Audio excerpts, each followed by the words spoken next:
時去到咧就睇到好多年青人啦，由 Form 1到 Form 6啦，心裏邊好強烈嘅信號就係，即係好似神同我講：你有冇睇到我啲年青人啊？有冇睇到我啲孩子咧？今日我啲孩子佢哋嘅生命狀況如何咧？咁，所以19年我哋就展開咗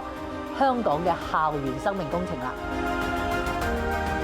喺中學嘅校園生命工程裏邊咧，我哋有生命教育3.0計劃啦，亦都有英才培育獎學金計劃，我哋去栽培學生。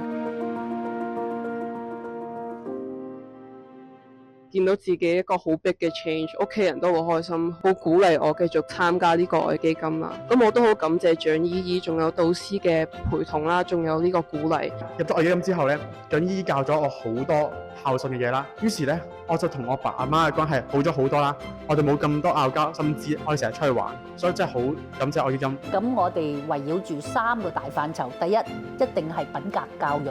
因為我覺得你幾叻都好，你冇一個善良啦，同埋一個有愛嘅性格咧，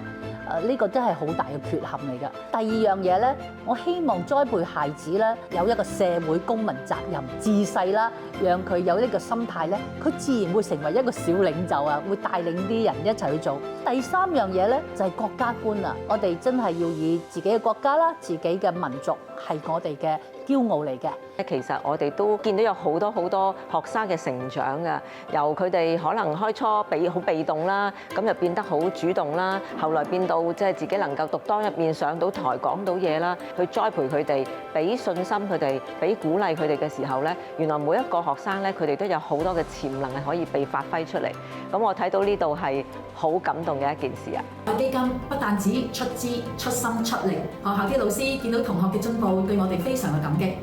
佢哋啲校長都話，從來冇一個機構好似愛基金咁，除咗願意俾資助獎學金，仲要親自派義工導師幫助佢哋嘅孩子發展成長。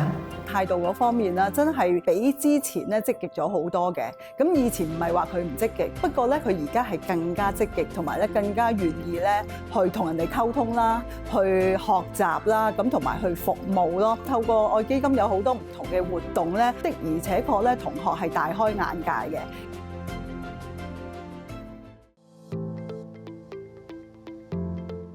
我哋通常一個生命導師咧就睇3個孩子嘅，喺佢進入退休嘅年紀，仲可以服侍咁多嘅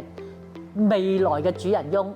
咁啊，對於孩子嚟講，亦都係一個好大嘅祝福。我覺得同年青人相處咧，你最緊要俾佢知道佢係被關心嘅，我哋係尊重佢嘅睇法啦，我哋係一齊嘅，我係同佢同行嘅。青少年人好多時呢一個年紀咧，都係閂埋個房門，同父母咧好少溝通嘅。愛基金好好啦，亦都有啲 parenting 嘅 workshop 專家去教導佢哋點樣以類溝通啊，咁同埋常見嘅問題啦。咁我哋其實都係鼓勵啲家長去參加咯。好感恩女女可以被選入愛基金因材培育獎學金。愛基金組織咗好多有意義嘅活動，讓我感受到愛基金係一個非常有愛心、有奉獻嘅組織。我好感謝愛基金呢個機構俾個好好嘅學習機會俾我，讓我可以磨練到自己喺唔同方面嘅能力，亦都令我自己嘅目光更加長遠啦。24年嘅9月，嶺南大學咧校董會就將我哋愛基金介紹咗俾嶺南大學。咁而嶺南大學咧，佢哋嘅 professor 啦，佢好希望有一啲機構能夠係幫到啲孩子啊。特別原來好多係由國內落嚟，咁一落嚟嗰一下又唔熟香港啦。professor 就好希望我哋咧能夠去到大學去支援呢班大學生。我覺得呢個計劃十分好啦，通過一啲義工啦，去同啲學生去接觸，啲義工咧就好似爹哋媽咪咁，放咗學啊，帶佢哋去不同嘅地方參觀啊，就從而咧就等佢哋一個正確嘅人生觀。去到25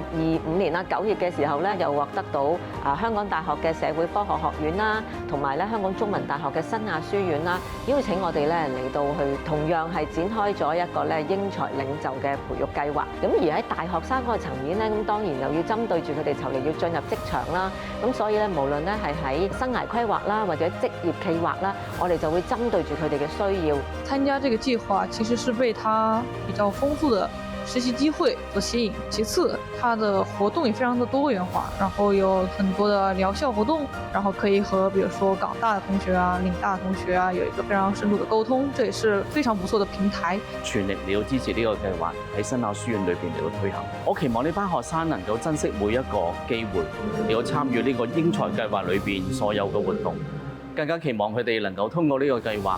學習做一個積極向上同埋一個正面嘅生活態度。對於我即將走向社會，我需要這樣一個平台，需要向更多的人闡述我們年輕一代的思考和想法，而愛基金正完美地給予了這樣一個平台，非常鼓勵我。今日嘅年輕人咧，需要感覺到愛啦，同埋咧佢哋亦都好想有機會去服侍，因為對佢哋講服侍係一個好重要，對佢哋嘅品格咧係一個好大嘅鼓勵，等佢哋可以用同樣嘅愛實踐一個僕人嘅領袖。滴水可成塘，我相信每人只要俾佢嗰一點嘅愛心，就可以影響整個嘅社會，我哋嘅國家，亦都將我哋嘅下一代提攜出嚟。所以我哋預埋你同我哋一齊，每人一滴愛心，我相信我哋嘅世界，我哋嘅下一代不一樣。